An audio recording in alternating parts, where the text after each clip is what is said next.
আল্লাহ পাক রব্বুল আলামিন সুদকে হারাম করে দিলেন। যারা সুদ খায় তাদের আমলনামায় 70টা গুনাহ যুক্ত হয়ে যায়। সর্বনিম্ন যেই গুনাহটা 70 নাম্বার যেই গুনাহটা, ওই সর্বনিম্ন গুনাহটা হলো নিজের মায়ের সাথে জিনা করা। নাউজুবিল্লাহ পড়েন। সর্বনিম্ন গুনাহ। আর বড় গুনাহগুলো কি? বড় গুনার অবস্থা কি এটা আল্লাহ ভালো জানেন। সর্বনিম্ন গুনার হালত হলো যে সুদ খাবে, সর্বনিম্ন গুনাহ হলো তার নিজের মায়ের সাথে জিনা করা। নাউজুবিল্লাহ। সুদ বেশি বেশি খাওয়া যাবে, তাই না? সুদ হা নাকি না? সুদ খাওয়াকে আমরা হা বলবো নাকি না বলবো? যারা হা বলে তারা সীমালঙ্ঘনকারী, তারা আখিরাতকে অবিশ্বাসকারী। আল্লাহ রাব্বুল আলামিন সূরাতুল মুতাফফিফিনের 10 নম্বর আয়াতে বললেন, ওয়াইলু ইয়াউমা ইযিল লিল মুকাজ্জিবিন। সেদিন দুর্ভাগ্য ওই ব্যক্তিদের জন্য যারা মিথ্যাবাদী। তারা কি? যারা মিথ্যাবাদী হবে সেদিন দুর্ভাগ্য হবে। সেদিনটা কোন দিন? ইয়াউমুল কিয়ামা, বিচার দিবসে, ইয়াউমুদ্দিন, যেদিন প্রতিদান দেওয়া হবে। প্রতিদান দিবসকে যারা অস্বীকার করে তারাই হলো সবচাইতে বড় মিথ্যাবাদী। সেটা পরবর্তী আয়াতে বললেন, আল্লাযীনা ইউকাযযিবুনা বিয়াউমিদ্দিন। মিথ্যাবাদী সবচেয়ে বড় তারা যারা হিসাব দিবসকে অস্বীকার করে। হিসাব দিবসকে অস্বীকার করে তারা হলো সবচেয়ে বড় মিথ্যাবাদী। কারণ যারা হিসাব দিবসকে মিথ্যা প্রতিপন্ন করতে পারবে, দুনিয়ার জমিনে যেই কোনো বিষয়ে তার মিথ্যা বলায় কোনো দ্বিধা। মানে আল্লাহ পাক রব্বুল আলামিন এমন একটা বাক্য আনলেন যেটা আনার কারণে তার সাথে সম্পৃক্ত প্রত্যেকটা বাক্য এসে যোগ হয়ে যায়, ঠিক কিনা? আল্লাহ পাক রব্বুল আলামিন হিসাব দিবসকে মিথ্যা প্রতিপন্ন যারা করে তারাই মিথ্যাবাদী। তার মানে হিসাব দিবসকে যারা বিশ্বাস করবে না তারা দুনিয়ার কোনো বিষয়কে বিশ্বাস করতে পারে না। এজন্য হিসাব দিবসকে যারা মিথ্যা প্রতিপন্ন করবে, দুনিয়ার জমিনে যেই কোনো মিথ্যা বলতে তাদের কোনো দ্বিধা থাকবে না। হিসাব দিবসকে যারা বিশ্বাস করবে, দুনিয়ার জমিনে কোনো ক্ষেত্রে মিথ্যা বলার ক্ষেত্রে সে চিন্তা করবে, আমি তো হিসাব দিবসকে বিশ্বাস করি, আমার মরণ আছে, আমার জান্নাত জাহান্নাম আছে, আমাকে বিচারের কাঠগড়ায় দাঁড় করানো হবে। যখন বিচার দিবসকে বিশ্বাস করবে তখন দুনিয়ার সর্বক্ষেত্রে সে মিথ্যা বলার আগেই চিন্তা করবে, আমি তো আখিরাতকে বিশ্বাস করি, আমি একজন মুসলমান। এই জন্য যারা অমুসলিম তাদের মাঝে মিথ্যা আর সত্যের কোনো পার্থক্য থাকার প্রয়োজন নাই। মিথ্যা বললেও তাদের কোনো লাভ নাই, সত্য বললেও তাদের কোনো লাভ নাই, কারণ তারা হিসাব দিবসকে বিশ্বাস করে না। এই জন্য যেই কোনো অন্যায় কাজ করতে তারা দুনিয়ার জমিনে দ্বিধা করে না। যারা অমুসলিম তাদের দান করার মাঝে কোনো সওয়াব আছে? আওয়াজ করে বলতে হবে, দান করায় কোনো সওয়াব আছে? কোন অমুসলিম যদি মসজিদে এসে নামাজ পড়ে সওয়াব আছে? কোনো লাভ আছে? তার মানে দুনিয়ার জমিনে ইসলাম অনুপাতে তারা যেই কোনো ভালো এবং মন্দ যেই কোনো কাজ করুক না কেন, ইসলাম তাদের কোনো কর্মকে পাত্তা দেয় না। তাদের কর্ম নিজ নিজ স্থানে থাকবে, কোনো লাভ তাদের হবে না। তারা একটাই তাদের পরিচয়, তারা ইসলামকে বিশ্বাস করে না, পরকালকে বিশ্বাস করে না। তাদের ঠিকানা হলো চিরস্থায়ী জাহান্নাম, চিরস্থায়ী জাহান্নাম। এজন্য তাদের ভালো মন্দের কোনো বিচার নাই। এজন্য শুধু একটাই তাদের বিচার যে তারা অমুসলিম, তারা জাহান্নামী, এটাই তাদের পরিচয়। তাদের আর অন্য কর্মের হিসাব নেওয়ার কোনো প্রয়োজন হবে না। কিন্তু হিসাব নেবেন তাদের যারা মুমিন হবে। তাদের আমলনামা অনুপাতে আল্লাহ পাক জান্নাত দিবেন, তাদের আমলনামা অনুপাতে, তাদের গুনাহ অনুপাতে তাদেরকে শাস্তি দিবেন। এর জন্য বিচার হবে কাদের? যারা মুসলিম তাদের। আর যারা অমুসলিম এরা বিনা হিসাবে জাহান্নাম। বিনা হিসাবে কি? জাহান্নামী। মুমিনদের মাঝেও কেউ কেউ এমন আছে যারা বিনা হিসাবে জান্নাতি। সুবহানাল্লাহ পড়া। কাফেররা বিনা হিসাবে জাহান্নামী, মুমিনদের মাঝে কিছু শ্রেণীর লোক আছে যারা বিনা হিসাবে জান্নাতি। সুবহানাল্লাহ পড়া। আমরা বিনা হিসাবে জান্নাতে যেতে চাই কি চাই না? আল্লাহ আমাদেরকে বিনা হিসাবে জান্নাতে যাওয়ার মতো ক্ষমতা দান করেন, বলুন আমিন। এজন্য আল্লাহ বলেন সবচেয়ে বড় মিথ্যাবাদী তো তারা যারা পরকাল দিবসকে কি করে? অবিশ্বাস করে, মিথ্যা প্রতিপন্ন করে, বিশ্বাস করে না বলে এটা মিথ্যা কথা। আল্লাহ বলেন ওয়ামা ইউকাযযিবু বিহি ইল্লা কুল্লু মু'তাদিন আসিম। আর এক প্রকারের মিথ্যাবাদী হলো তারা যারা পৃথিবীতে সকল কর্মে সীমালঙ্ঘনকারী হয় এবং পৃথিবীতে সকল অন্যায় কাজে তারা জড়িত হয়, তারাই হলো সবচেয়ে বড় মিথ্যাবাদী। আখিরাতকে কারা বিশ্বাস করে? কিভাবে চিনবো যে তারা পরকালে অবিশ্বাসী? পরকালকে তারা বিশ্বাস করে না। আল্লাহ বলেন ওয়ামা ইউকাযযিবু বিহি ইল্লা কুল্লু মু'তাদিন আতিম। শরীয়তের সব বিষয়ে তারা সীমা লঙ্ঘন করে। সমাজ যখন বলে এটা অন্যায় কাজ, তারা মানতে চায় না, তারা বলে এটা আমার জন্য ঠিক আছে। সমাজ বলে খাটো পোশাক পরা যাবে না, মেয়ে বলে আমার ইচ্ছা, আমার শরীর আমার ইচ্ছা, আমি যা ইচ্ছা তা করবো। নাউজুবিল্লাহ পড়েন। আল্লাহ বলেন তারা সীমা লঙ্ঘনকারী, দেখলেই বুঝবা তারা পরকালকে অস্বীকারী, ঠিক কিনা? আল্লাহ বলেন ওয়ামা ইউকাযযিবু বিহি ইল্লা কুল্লু মু'তাদিন আতিম। আল্লাহ বলেন সকল কর্মে যারা সীমা লঙ্ঘনকারী হয়। আল্লাহ বলেন সুদ খেও না, সে বলে আমি সুদ খাবো। সুদ আর ব্যবসার মাঝে কি পার্থক্য? ব্যবসায় অর্থ খাটালে সেখানে লাভ, প্রফিট আসে, সেটাই তো লাভ। আমি তো অর্থ দিই তো অর্থ লাভ করতেছি, পার্থক্য কি? মিছিল জায়েজ নেই। মিছিল যেমন 1 কেজি গম তার বিনিময়ে 2 কেজি গম জায়েজ আছে? জায়েজ নেই। 1 কেজি গম বিনিময়ে 2 কেজি ধান নিতে পারবে, মানে একটার আরেকটা বিপরীত হতে হবে। 1 কেজি গম 2 কেজি ধান, অথবা 2 কেজি ধান 2 কেজি গম 1 কেজি ধান, এটার বিনিময়ে কম বেশ করা যাবে। কিন্তু ধানের বদৌলতে ধান কম বেশ করা, গমের বদৌলতে গম কম বেশ করা, এটা শরীয়তে জায়েজ করে নাই। আল্লাহ বলেন সুদকে আমি হারাম করে দিয়েছি, কিন্তু কিছু সীমা লঙ্ঘনকারী বলে আমি সুদকে হারাম হিসাবে মানি না। তার এই কথা দিকে আমরা বিশ্বাস করতে পারবো, তাকে চিহ্নিত করতে পারবো সে আখিরাতে সীমা লঙ্ঘনকারী, আখিরাতকে অবিশ্বাসকারী, সে আখিরাতের বিষয়ে মিথ্যাবাদী। আল্লাহ বলেন এই চিহ্নগুলো দেখেই তোমরা বুঝতে পারবা যে শরীয়তের বিষয়গুলোকে তারা সীমা লঙ্ঘনে যুক্ত হয়ে যায়, শরীয়তের সব বিষয়ে তারা সীমা লঙ্ঘনকারী হয়। শরীয়তে আল্লাহ পাক রব্বুল আলামিন সুদকে হারাম করে দিলেন।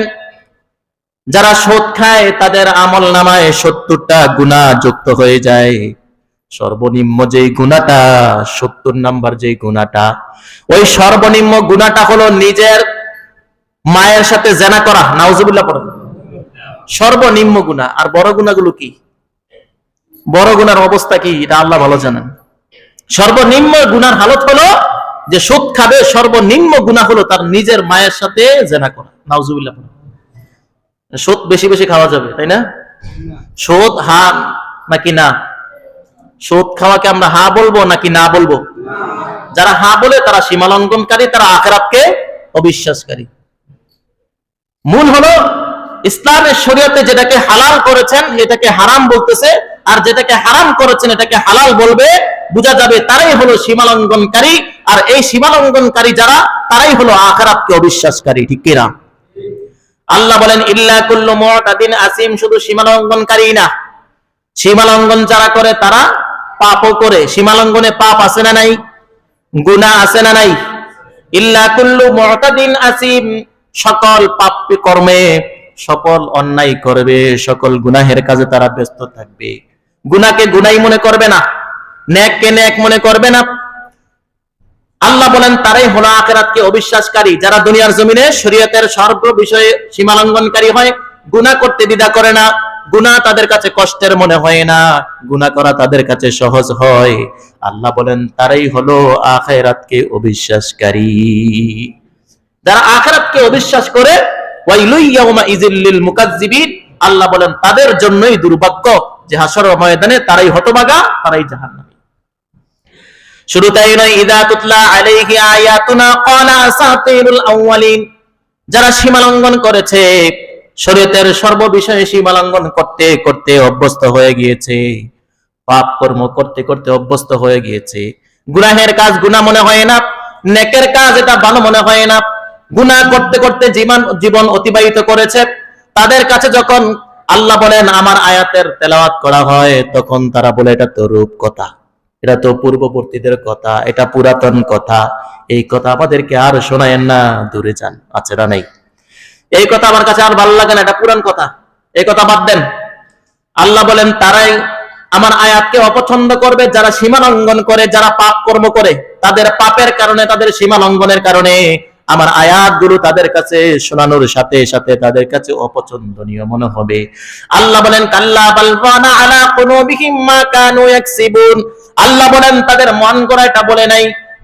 কি জন্য তারা আমার আয়াতকে পুরাতন বলে, কি কারণে তারা সীমা লঙ্ঘন করে, কি কারণে তারা পাপ কর্ম সম্পাদন করে জানো নি? একটাই কারণ, তাদের যে অপকর্ম, তাদের যে গুনাহ, এই গুনাহের কারণে, অপকর্মের কারণে আমি আল্লাহ তার দিলের মধ্যে মরিচিকা দিয়েছি। এই মরিচিকার ছলে সেই আমার আয়াতগুলোকে অস্বীকার করতে, আমার আয়াতগুলোকে অপছন্দনীয় করতে বাধ্য হয়ে যায়।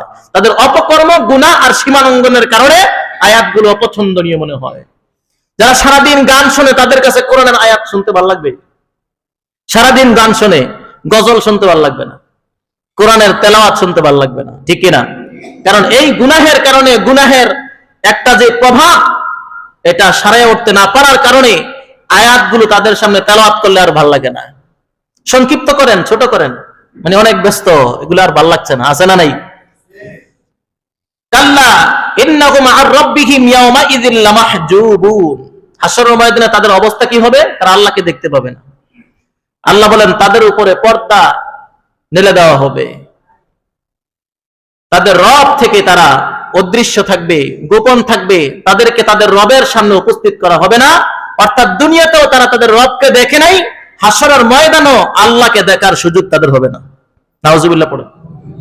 আর যারা মুমিন হবে তাদের সামনে আল্লাহ সাক্ষাৎ দিবেন, জান্নাতে যে নিয়ামতগুলো আল্লাহ পাক দিবেন, ওই নিয়ামতের মাঝে সবচাইতে শ্রেষ্ঠ নিয়ামত হবে আল্লাহ পাকের দিদার, আল্লাহ পাকের দর্শন, আল্লাহকে দেখা। সুবহানাল্লাহ। এই আল্লাহর এই দর্শন, এই নিয়ামত থেকে এই পাপিষ্ঠরা, সীমালঙ্ঘনকারীরা বঞ্চিত হয়ে যাবে। কার কথা? আল্লাহ নিজেই বললেন কাল্লা ইন্নাকুম আর রাব্বিকুম ইয়াওমা ইযিল লামাহজুবুন, না দেখবে না তারা, তাদের সামনে পর্দা ফেলে দেওয়া হবে। আমি রবকে দেখার ক্ষমতা তাদের হবে না। এজন্য আমরা আল্লাহকে দেখতে চাই কি চাই না? যেই আল্লাহকে না দেখে 5 ওয়াক্ত নামাজে তার কদমে কপাল ঠেকিয়ে দেই, যে আল্লাহকে না দেখে নিজের মনকে আমরা নিয়ন্ত্রণ করি, গুনাহ করতে ভালো লাগে, অন্যায় কাজ করতে ভালো লাগে, হারাম দিয়ে হারামের প্রাসাদ বানাতে ইচ্ছা হয়, কিন্তু যেই রবকে ভালোবেসে, যেই রবকে বিশ্বাস করে সবকিছু ত্যাগ করলাম, ওই রবকে যদি না দেখতে পারি তাহলে তো আর কিসের সফলতা? এজন্য আমাদের সবচাইতে সফলতা হবে হাশরের ময়দানে জান্নাতে আল্লাহর দর্শন, ঠিক কিনা? আল্লাহ আমাদেরকে যেন এই নিয়ামত থেকে বঞ্চিত না করেন, বলুন আমিন। আল্লাহ রাব্বুল আলামিন বলেন সুম্মা ইন্নাহুম লাসালুল জাহিম, তারপরে এই জাহান্নামীদেরকে আল্লাহ তাদের সামনে সাক্ষাৎ দিবেন না, তাদের সাথে দেখা করবেন না। শুধু তাই নয়, তাদেরকে জাহান্নামে নিক্ষেপ করা হবে। আল্লাহর সাক্ষাৎ ছাড়াই তাদেরকে জাহান্নামে পৌঁছে দেওয়া হবে। সুম্মা ইন্নাহুম লাসালুল জাহিম, তারপর তাদেরকে জাহান্নামে পৌঁছে দেওয়া হবে। জাহান্নামের সেই শাস্তিগুলো তারা আস্বাদন করতে হবে এবং জাহান্নামের আগুনে তারা পুড়ে ছাই হয়ে যাবে। সুম্মা ইউকালু হাযাল্লাযী কুনতুম বিহি তুকাজ্জিবুন, তারপর জাহান্নাম রক্ষী ফেরেশতারা বলবে, সাজ্জানরা বলবে, সুম্মা ইউকালু হাযাল্লাযী কুনতুম বিহি তুকাজ্জিবুন, এটাই সেই জাহান্নাম, দুনিয়ার জমিনে যেই জাহান্নামকে তোমরা অস্বীকার করতে, এটাই সেই জাহান্নাম, এটাই সেই জাহান্নাম, যেই জাহান্নামকে তোমরা অস্বীকার করতে, এই জাহান্নামেই তোমরা শাস্তি আস্বাদন করতে থাকো। কাল্লা ইন্না কিতাবাল আবরারি লাফি ইল্লিয়িন, জাহান্নামীরা জাহান্নামে চলে গেল, এবার আসলো জান্নাতীদের পালা। আল্লাহ জান্নাতীদেরকে সুসংবাদ দিচ্ছেন, কাল্লা ইন্না কিতাবাল আবরারি লাফি ইল্লিয়িন, আর যারা নেক কর্ম সম্পাদন করবে, যারা আবরার হবে, যারা নেককার হবে, যারা দুনিয়ার জমিনে নেক কর্ম করতে পছন্দ করে, কোরআন শুনতে যাদের ভালো লাগে, গুনাহের কাজ থেকে যারা বেঁচে থাকে, সব সময় আল্লাহকে প্রাধান্য দেয়, আল্লাহ বলেন তাদের আমলনামা, তাদের নেক আমল, তাদের রূহটাকে আমি আল্লাহ পাক রব্বুল আলামিন ইল্লিয়িনে রেখে দেব। সুবহানাল্লাহ। ইল্লিয়িন, ওয়া মা আদরাকা মা ইল্লিয়ুন, বিশ্বনবীকে জিজ্ঞেস করতেছেন, হাবিব ইল্লিয়িনের কথা আমি বললাম, আপনি কি জানেন ইল্লিয়ুন কি জিনিস? বিশ্বনবীকে জিজ্ঞেস করলেন, কারণ বিশ্বনবী তো জানেন না, জানায় দেন কে? আল্লাহ। কারণ অদৃশ্যের খবর একমাত্র জানে কে? আল্লাহ। আল্লাহ রাব্বুল আলামিন বিশ্ব নবীকে জানিয়ে দিতেছেন কিতাবুম মারকুম, ইল্লিয়ুন হলো এমন একটা পুস্তিকা যেটা হলো লিপিবদ্ধ সংরক্ষিত পুস্তিকা, অর্থাৎ মানুষের জীবনের শুরু থেকে মৃত্যু পর্যন্ত যতটা নেক আমল করেছে, যতটা গুনাহে করেছে, এই সকল নেক আর গুনাহগুলো যে কিতাবের মধ্যে লেখা হয়, ওই কিতাবটার নাম হলো ইল্লিয়িন। ওই কিতাবটার নাম হলো ইল্লিয়ুন। কিতাবুম মারকুম, লিপিবদ্ধ একটা পুস্তিকা। ইল্লিয়ুন ব্যাপারে উলামায়ে কেরাম, মুফাসসিরিনে কেরাম তিনটা মত উল্লেখ করেছেন। একটা হলো ইল্লিয়ুন হলো জান্নাতে একটা, ইল্লিয়ুন শব্দের শাব্দিক অর্থ হলো একটা অট্টালিকা। কি? একটা অট্টালিকা যেটা জান্নাতে অবস্থিত। কেউ বলে সিদরাতুল মুনতাহায় অবস্থিত, কেউ বলে আল্লাহ পাকের আরশে আজিমের পাশে অবস্থিত। সুবহানাল্লাহ পড়ুন। এই ইল্লিয়ুন। আর সিজ্জিন কোনটা? কাফেরদের ব্যাপারে যে সিজ্জিনের কথা বললেন সেটা হলো মুফাসসিরিনে কেরাম বলে সেটা হলো একটা জেলখানা। সিজ্জিন শব্দের অর্থ কি? জেলখানা, যেটা আমরা আয়নাঘর হিসেবে চিনি। এই সিজ্জিন সেটা হলো ভূপৃষ্ঠের একেবারে তলদেশে একটা নিকৃষ্ট স্থান, সেটার নাম হলো কি?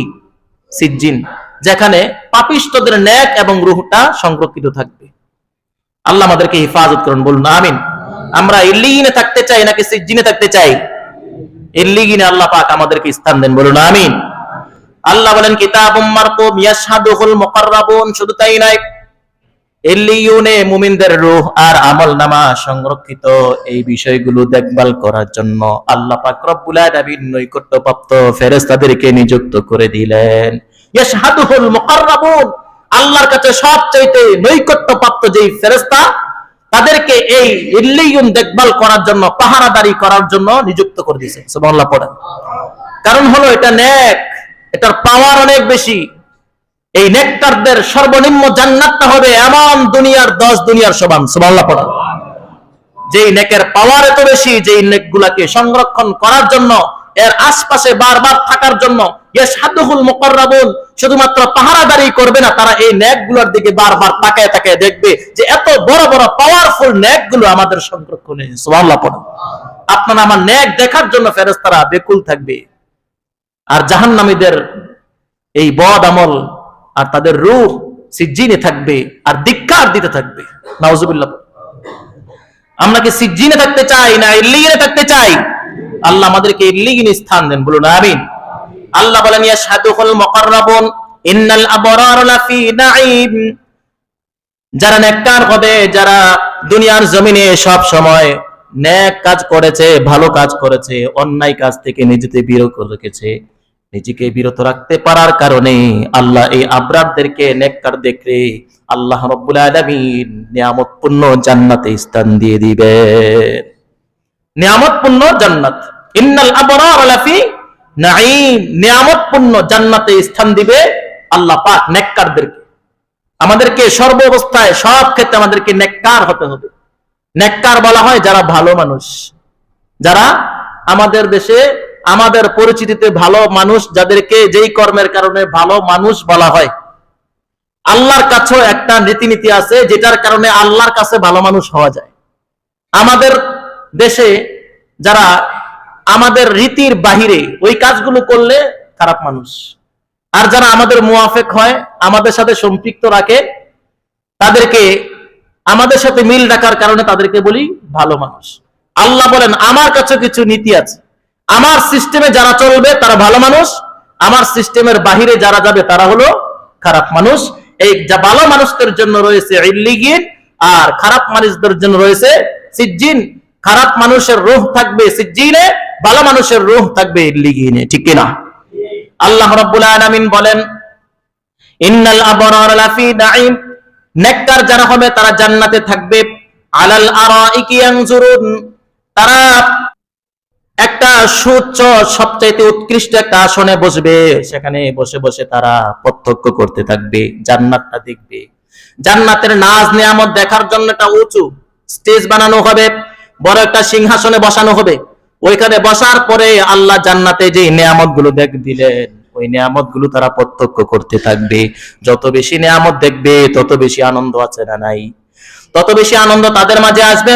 তা'রিফু ফি ওয়ুজুহিহিম নাদরাতান নাঈম, বিশ্বনবী আপনি জান্নাতে জান্নাতীদেরকে প্রত্যক্ষ করবেন, তাদেরকে আপনি পর্যবেক্ষণ করবেন, যায় দেখবেন তাদের চেহারায় আনন্দের ছাপ, তাদের চেহারায় প্রফুল্লতার ছাপ ফুটে উঠেছে, তাদের চেহারায় আনন্দের ছাপ বেশি উঠেছে। আপনি তাদেরকে দেখবেন যে তারা আনন্দিত। সুবহানাল্লাহ পড়েন। তারিফু ফি ওয়াজুহিহিম নাদরাতুন নাঈম, তাদের স্বাচ্ছন্দ্য বোধ যে তারা করছে, তাদের চেহারায় স্বাচ্ছন্দ্যের ছাপ, আলো তাদের চেহারায় বেশি উঠবে। তারা আনন্দিত, তারা কোনো বিষয়ে কোনো চিন্তিত নয়, তারা পেরেশানিতে নাই, তারা সব সময় আনন্দিত। সুবহানাল্লাহ পড়েন। ইউসকাউনা মির রাহিকিম মাখতুম, শুধু তাই নয়, তারা সুবিশাল সুউচ্চ আসনে বসে বসে জান্নাতের নিয়ামতগুলো প্রত্যক্ষ করবে, আর জান্নাতি হুর গিলমানরা তাদেরকে পান পাত্র দিয়ে শরাব তাদেরকে পান করানো হবে, তারা আনন্দ চিত্তে সেই শরাবগুলো পান করতে থাকবে। সুবহানাল্লাহ। ইসকাউনা মির রাহিকিম মাখতুম, রাহিকে মাখতুম থেকে তাদেরকে পান করানো হবে। রাহিকে মাখতুম হলো এমন একটা জিনিস যেটা হলো সবচেয়ে উৎকৃষ্ট একটা শরাব, যেটা কস্তুরী দ্বারা সিল করা থাকবে, কস্তুরী মিশ্রিত থাকবে, সুগ্রাম থাকবে, এবং যে পাত্রটা পানপত্রের মাঝে কস্তুরী সিল করা থাকবে, আল্লাহ রাব্বুল আলামিন বলেন খিতামুহু মিস্ক, এটা কস্তুরী দ্বারা সিল করা থাকবে। অর্থাৎ এটার মধ্যে দুই নাম্বারি করার কোনো সুযোগ নেই। আমাদের দেশে কিছু পণ্য আছে সাধারণভাবে অরিজিনাল লিখলে এটা কেউ বিশ্বাস করে না, যদি খোদাই করা হয় তাহলে হ্যাঁ খোদাই করা, এটা অরিজিনাল, এটা জাপানিজ, এটা খোদাই করা আছে। আল্লাহ বলেন খিতামুহু মিস্ক, ওই শরাব পান পাত্রের মাঝে যেই বোতলে থাকবে, যেই পাত্রের মধ্যে থাকবে, ওই পাত্রটার মাঝে কস্তুরী দ্বারা এটা খোদাই করা থাকবে, যেটা অরিজিনাল, কোনো দুই নাম্বারই নাই। সুবহানাল্লাহ। বিশ্বনবী বলেন দুনিয়ার জমিনে যারা কোনো মুমিন ব্যক্তিকে পানি পান করাবে, কোনো পিপাসার্ত পানির অভাব, পানি পাচ্ছে না, কেউ পানি চাইলো, নিজের হাতে পানি আছে কিন্তু দিচ্ছে না, এমন ব্যক্তি আছে না নাই? সে জানে কিছুক্ষণ পরে আমি তো খেতে হবে, তাকে দেবো কেন? আগে তাকে বাঁচান, তোমাকে বাঁচানোর ক্ষমতা কার? ব্যবস্থা করবে কে? বিশ্বনবী বলেন জানা নাকি ওই মুহূর্তে কোন পিপাসার্ত কোন মুমিনকে এক ডুব পানি পান করাবে, আল্লাহ পাক হাশরের ময়দানে রাহিকে মাখতুম থেকে তাদেরকে শরাব পান করাবেন। সুবহানাল্লাহ। বিশ্বনবী বলেন দুনিয়ার জমিনে যারা ক্ষুধার্ত মুমিনকে খাবার খাওয়াবে, আল্লাহ রাব্বুল আলামিন জান্নাতে তাদের জান্নাতি ফলমূল দিয়ে আপ্যায়ন করাবেন। দুনিয়ার জমিনে যারা মুমিন ব্যক্তিকে, বস্ত্রহীন ব্যক্তিকে কাপড় দান করবে, আল্লাহ জান্নাতি সবুজ পোশাক তাদেরকে দান করাবেন, সবুজ পোশাক দান করবেন এবং সবুজ পোশাক পরিধান করাবেন। এজন্য কার্পণ্য নাই, কেউ পানি চাইলে দিব তো ইনশাআল্লাহ, কোন ক্ষুধার্ত ব্যক্তি পাইলে তাদেরকে খাবার খাওয়াবো তো ইনশাআল্লাহ, যাদের বস্ত্র নাই তাদেরকে বস্ত্রের ব্যবস্থা করবো তো ইনশাআল্লাহ। যদি আমরা এই নিয়ামতগুলো পেতে চাই তাহলে বিশ্বনবীর হাদিসকে মানতে হবে। আল্লাহ আমাদেরকে তৌফিক দান করুন। ওয়াফি যালিকা ফালইয়াতানাফাসিল মুতানাফিসুন, রব্বুল আলামিন বলেন এই যে নিয়ামতগুলো তোমাদেরকে বললাম, আমি তোমাদেরকে যে নিয়ামতগুলো জান্নাতে দেব, এই জান্নাতে নিয়ামতগুলো পেতে হলে এই নিয়ামতের জন্য যারা প্রতিযোগী, ওই প্রতিযোগীদেরকে প্রতিযোগিতা করার দরকার আছে না নাই? তারা যেন প্রতিযোগিতা করে, তাদের জন্য প্রতিযোগিতা করা উচিত। এমন নিয়ামতের জন্য প্রতিযোগিতা থাকবে কি থাকবে না? অর্থাৎ কার চাইতে কে বেশি নেক করতে পারে, কার চাইতে কে বেশি নেক করতে পারে, যে যত বেশি নেক করতে পারবে সে তত বেশি দামি জান্নাত পাবে। সুবহানাল্লাহ পড়া। এই জন্য তত বেশি নিয়ামত পাবো, এই জন্য আল্লাহ পাক শ্রেণী রাখলেন 8টা শ্রেণী, 8টা জান্নাত। এই জন্য কোয়ালিটি হবে, ব্যক্তিদের আমলের কোয়ালিটি অনুপাতে আল্লাহ পাক জান্নাত দিবেন।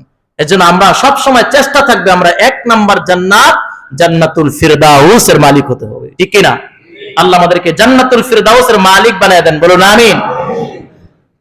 আল্লাহ বলেন ওয়াফি যালিকা ফালইয়াতানাফাসিল মুতানাফিসুন, 8 নাম্বার জান্নাতের জন্য প্রতিযোগী না, 1 নাম্বার জান্নাতের জন্য প্রতিযোগী হওয়া চাই। ওয়াবিজাজুহু মিন তাসনিম, শুধু তাই নয়, 1 নাম্বার জান্নাত যারা জান্নাতি হবে, জান্নাতীদের জন্য আল্লাহ পাক রব্বুল আলামিন এমন একটা শরাব রাখলেন, এমন একটা শরবত রাখলেন, যেই শরবতটা তাসনিম মিশ্রিত হবে। তাসনিম মিশ্রিত হবে। তাসনিম হলো কুজু ওট, ওটের পিঠের মধ্যে একটা উঁচা স্থান আছে না নাই? এই উঁচা স্থানটাকে কুজু বলা হয়, তাসনিম বলা হয়, সিনাম বলা হয়। তো কবর উঁচু, এই জন্য কবরকে তাসনিমুল কুবুর বলা হয়, মানে উঁচু স্থানকে তাসনিম সিনাম বলা হয়। তো আল্লাহ পাক রব্বুল আলামিন জান্নাতে, জান্নাতি এরিয়ায় এমন একটা পাহাড় উঁচু স্থান রাখবেন, যে উঁচু স্থান থেকে তাসনিম এই ঝর্ণাটা প্রবাহিত হবে, ওই ঝর্ণার পানি হলো জান্নাতের মাঝে সবচেয়ে দামি একটা পানি। সুবহানাল্লাহ পড়ো। সবচেয়ে দামি পানি কিন্তু হাউজে কাউসারের মতো না, সবচেয়ে দামি হলো হাউজে কাউসার। অর্থাৎ বলা যেতে পারে তারপর দ্বিতীয় স্থান হলো তাসনিম, যেটা আল্লাহ পাক রব্বুল আলামিন জান্নাতে উঁচু স্থানে ঝর্ণা সিঁড়ি রেখে দিয়েছেন। সেখান থেকে ঝর্ণা মিশ্রিত সেই পানিগুলো আল্লাহ পাক শরাবের মধ্যে মিশ্রিত করে তাতে খাওয়াবেন, জান্নাতীরা আনন্দিত হয়ে যাবে। সুবহানাল্লাহ পড়ো। এই দামি শরাব কাদেরকে খাওয়াবেন? জাহান্নামীদেরকে নাকি জান্নাতীদেরকে? আল্লাহ বলেন ওয়ামিজাজুহু মিন তাসনিম আইনাই ইয়াশরাবু বিহাল মুকাররাবুন। আল্লাহ বলেন আইনাই, এমন একটা ঝর্ণা যে ঝর্ণাটা থেকে পান করবে মুকাররাবিন, যারা আল্লাহর নিকট নৈকট্য প্রাপ্ত বান্দা হবে।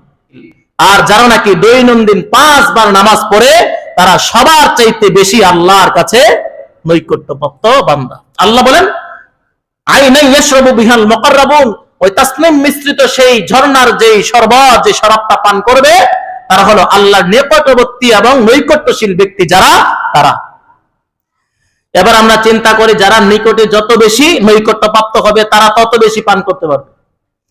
এই জন্য যারা 5 ওয়াক্ত নামাজ পড়ে তাদের চাইতে নৈকট্যশীল ওই ব্যক্তি যারা তাহাজ্জুদের সময়ে ভোর রজনীতে ওঠে, কেউ দেখে না, নিজে নিজে ঘুম থেকে ওঠে আল্লাহর কদমে সেজদা দেয়, সে 5 ওয়াক্ত নামাজের চাইতে বেশি নৈকট্যশীল। যারা দান করে না, যারা দান করে 5 ওয়াক্ত নামাজ পড়ে কিন্তু দান করে না, আর যারা 5 ওয়াক্ত নামাজ পড়ে আবার দান করতেছে, তার মানে ওই ব্যক্তির চাইতে সে বেশি নৈকট্যপ্রাপ্ত হয়ে গেল। এই জন্য আল্লাহ বলছেন যে ওয়াফি যালিকা ফালইয়াতানাফাসিল মুতানাফিসুন, শুধু 5 ওয়াক্ত পড়লেই চলবে না, তাহাজ্জুদেরও প্রয়োজন আছে। এই জন্য 5 ওয়াক্ত নামাজ আমরা তো পড়ি না। 5 ওয়াক্ত নামাজের বাহিরে নামাজ আছে আমাদের, তাহাজ্জুদের নামাজ, দান সাদাকা, বিভিন্ন আরো অনেক নফল ইবাদত গুলো রয়েছে। এই নফল ইবাদত থেকে আমরা বঞ্চিত হয়ে যাচ্ছি। যত বেশি ইবাদত করা যায় ততই আল্লাহর কাছে নৈকট্য অর্জন করা যায়। আল্লাহ বলেন নৈকট্যশীল ব্যক্তি যারা হবে তাদের জন্য তাসনিম মিশ্রিত সেই ফোয়ারা থেকে আমি আল্লাহ পাক রব্বুল আলামিন শরাব পান করাবো। ইন্নাল্লাযীনা আজরামু কানু মিনাল্লাযীনা আমানু ইয়াদহাকুন। শুধু তাই নয়, আরবে যারা মুসলমান হলো বিশ্ব নবীর সাহাবীদেরকে যখন পাপিষ্টরা অমুসলিমরা দেখতো, কাফেররা দেখতো, তখন তাদেরকে ঠাট্টা বিদ্রুপ করত। মুসলমান হইছ, দেখো মুসলমান হওয়ার কারণে তোমাদের কিছু নেই, পরিবার থেকে বঞ্চিত হয়েছ, পরিবারের সাহায্য সহযোগিতা থেকে বঞ্চিত হয়েছ। আমরা আমাদের ধর্ম নিয়ে পরিবারের মধ্যে রয়েছি, অর্থ সম্পদের কোনো শেষ নাই, ঠিক কিনা? অর্থ সম্পদের কোনো শেষ নাই। এজন্য অমুসলিম যারা নবমুসলিম মুসলমান হয় তাদের পারিবারিক ভাবে তাদেরকে বরখাস্ত করা হয়, পরিবারে তাদের জায়গা দেওয়া হয় না। তুমি ধর্ম ত্যাগ করেছো, ধর্মান্তরিত হয়েছো, যাও, যাদের জন্য গেছো তাদের সাথে চলে যাও। এজন্য অনেক অমুসলিম ভাই আমাদের কাছে সাহায্য চায়, তাদেরকে আমরা সাধ্য অনুপাতে সহযোগিতা করবো তো ইনশাআল্লাহ, কারণ তারা পরিবার থেকে বঞ্চিত হয়ে গেছে। এই জন্য জাকাতের ক্ষেত্রে একটা রাখছেন, যারা নবমুসলিম তাদেরকে জাকাতের একটা অংশ দেওয়া আল্লাহ বিধান করে দিলেন। যারা অমুসলিম নতুন করে মুসলমান হয়েছে তারা যেন অর্থ সংকটের কারণে আবার আগের স্থানে, আবার আগের ধর্মে ফিরে না যায়, এজন্য তাদেরকে সাহায্য সহযোগিতা করা। আল্লাহ রাব্বুল আলামিন বলতেছেন যে ইন্নাল্লাযীনা আজরামু কানু মিনাল্লাযীনা আমানু ইয়াদহাকুন, যারা মুমিন তাদেরকে হাসি ঠাট্টা, তাদেরকে ঠাট্টা বিদ্রুপ করছে যারা পাপিষ্ট, যারা গুনাহগার।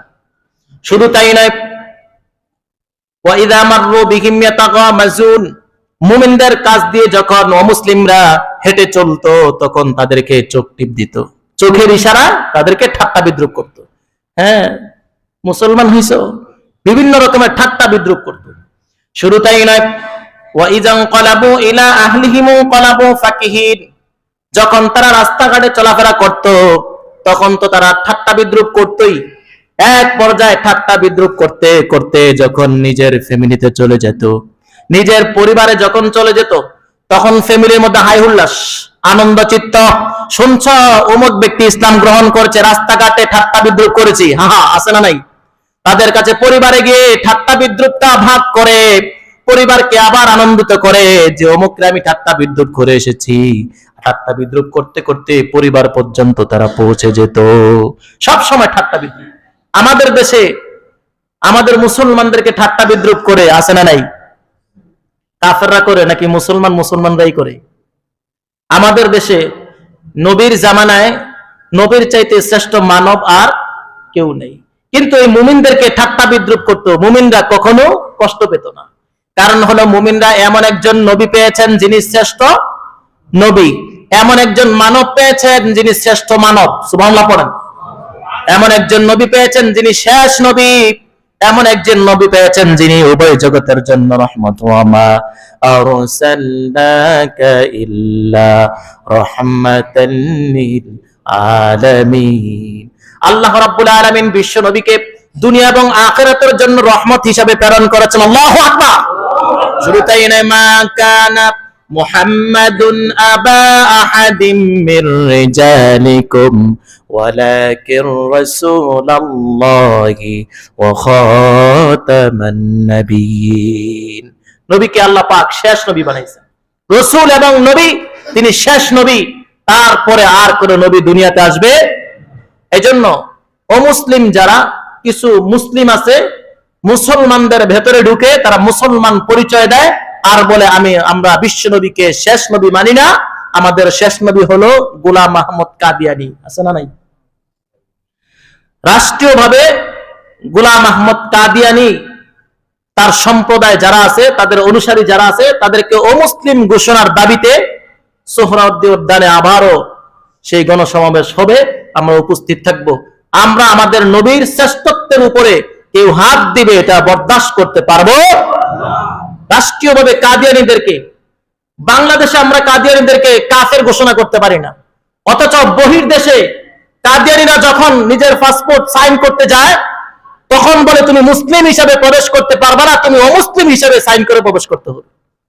কোন কাদিয়ানীকে মুসলিম পরিচয় দিয়ে আমাদের রাষ্ট্রে প্রবেশ করতে দেব না, ঠিক কিনা? অমুসলিমরাও পারে, কিন্তু আমরা মুসলমানরা মুসলমানদের দেশে তাদেরকে অমুসলিম ঘোষণা করতে পারি না। আল্লাহ আমাদেরকে বুঝার তৌফিক দান করুন, বলুন আমিন। রাষ্ট্রীয়ভাবে অমুসলিম ঘোষণা করা হোক কাদিয়ানীকে। আমরা কারা কারা চাই? সবাই চাই তো ইনশাআল্লাহ? আল্লাহু আকবার, আল্লাহু আকবার। আমরা রাষ্ট্রীয়ভাবে কাদিয়ানীদেরকে কাফের ঘোষণা করতে চাই, এজন্যই যে খতমে নবুয়তের উপর তারা হাত রেখেছে, ঠিক কি না? আমাদের নবী শেষ নবী, তারপর আর কোন নবী নাই। আল্লাহ রাব্বুল আলামিন আমাদেরকে বুঝার তৌফিক দান করুন, বলুন আমিন। এজন্য আমাদের দেশেও ওয়াইজান কলাবু ইলা আহলিহিম কলাবু ফাকিহিন, তারা ঠাট্টা বিদ্রুপ করতে করতে ঘর পর্যন্ত পৌঁছে যেত। শুধু তাই নয়, নবীর জামানায় শ্রেষ্ঠ মানব ছিল নবী, নবীর পরে সর্বোচ্চ উৎকৃষ্ট ব্যক্তি ছিল সাহাবায়ে কেরাম, তাদেরকে ঠাট্টা বিদ্রুপ করত, তারা কখনো মন খারাপ করতো না। এই জন্য তারা শ্রেষ্ঠ মানব পেয়েছে, শ্রেষ্ঠ নবী পেয়েছে, শেষ নবী পেয়েছে, ঠিক কিনা? কিন্তু আমাদের দেশেও যারা শ্রেষ্ঠ মানব হিসাবে পরিচয় দেয়, আলেম ওলামাদেরকে বলে আল বদর, আলেম ওলামাদেরকে বলে মোল্লাতন্ত্র, আছে না নাই? এমন নাস্তিকদেরকে হুঁশিয়ার করে বলতে চাই, এটা মুসলিম দেশ। এই মুসলিম দেশে নবীর সময়ে যারা নবীর বিরুদ্ধে এবং সাহাবীদের বিরুদ্ধে চক্রান্ত করে টিকতে পারে নাই, ইযা জা নাসরুল্লাহি ওয়াল ফাত ওয়া রাআইতান নাস ইয়াদখুলুনা ফি দীনিল্লাহি আফওয়াজা, আল্লাহ পাক ঘোষণা করলেন যখন আল্লাহর নুসরত আর বিজয় এসে যাবে, নবী আপনারা দেখতে থাকবেন কাফেররা দলে দলে ইসলামের মধ্যে প্রবেশ করবে। যখন ইসলামের শক্তি, মুসলমানরা নিজের ঈমানের দাবিতে, মুসলমানরা রাস্তায়, রাজপথে, সব জায়গায় ঈমানের দাবিতে, ঈমানের বলে বলিয়ান হয়ে, ঈমানের পরিচয় দিয়ে মুসলমান হিসাবে দাঁড়িয়ে যেতে পারবে, তখন আল্লাহর রহমত, আল্লাহর নুসরত, আল্লাহর সাহায্য, আল্লাহর বিজয় যখন এসে যাবে, তখন কাফেররা বুঝবে যখন মুসলমানদের ঈমান দুর্বল হয় নাই, মুসলমানদের ইসলাম মুসলমান ছাড়ে নাই, মুসলমানরা নিজেদের অস্তিত্ব ভুলে যায় নাই, তাদের সামনে দাঁড়ানোর ক্ষমতা আমাদের নাই, বরং তাদের কথা আমাদেরকে হাঁটতে হবে, ঠিক কিনা? আরাআইতান নাস ইয়াদখুলুনা ফি দীনিল্লাহি আফওয়াজা ফাসাব্বিহ বিহামদি রাব্বিকা ওয়াস্তাগফির। নবী আপনি আপনার রবের প্রশংসার সাথে তাসবিহ পড়েন এবং আপনার মাগফিরাত কামনা করেন। ইন্নাহু কানা তাওয়াবা, ক্ষমা চান রবের কাছে, তওবা করেন, রবের কাছে গ্রহণ করবেন কে? আল্লাহ। এজন্য আমাদের মুসলমানিত্ব নিয়ে আমাদেরকে দাঁড়িয়ে থাকতে হবে, আমাদের পরিচয় নিয়ে আমাদেরকে সব জায়গায় দাঁড়াতে হবে, হীনমন্যতা আমাদেরকে ভুগতে হবে না। আমাদেরকে মুসলমান পরিচয় দিয়ে সব জায়গায় যখন দাঁড়াতে পারবো, তখন মুসলমানদের সামনে কোনো অমুসলিম জবান খুলে কথা বলতে পারবে না, ঠিক কিনা? কিন্তু আমাদের ঈমানের ক্ষেত্রটা আমরা ভুলে গেছি যে আমরা একজন মুমিন, আমরা শ্রেষ্ঠ মানবের অনুসারী, আমরা শ্রেষ্ঠ কিতাবের অনুসারী, শ্রেষ্ঠ ধর্মের অনুসারী, শ্রেষ্ঠ রব পেয়েছি, শ্রেষ্ঠ ধর্ম পেয়েছি, শ্রেষ্ঠ ইসলাম পেয়েছি, শ্রেষ্ঠ নবী পেয়েছি, আমাদের কেন হীনমন্যতা হবে? বরং যারা আমাদের বিরুদ্ধতা করবে তারাই তো ইঁদুরের গর্তে লুকিয়ে যাবে, ঠিক কিনা? আমরা ইঁদুরের গর্তে লুকিয়ে যাওয়ার মতো মানুষ নই। আমরা মুসলমান। আমরা আমাদের জবান খুলে, আমাদের গর্দান উঁচু করে সব জায়গায় মুসলমান পরিচয় দিয়ে আমরা দাঁড়াবো ইনশাআল্লাহ, ঠিক কিনা? এই জন্য কাদিয়ানীদের জায়গা বাংলার জমিনে হবে, তারা বসবাস করবে বাংলার জমিনে মুসলমান পরিচয় দিয়ে নেয়, অমুসলিম দিয়ে, ঠিক কিনা? এই জন্য বাংলার জমিনে আলেম ওলামাদেরকে তুচ্ছ তাচ্ছিল্য করে, কিন্তু আলেম ওলামারা কখনো তাদের প্রতিবাদ করে না।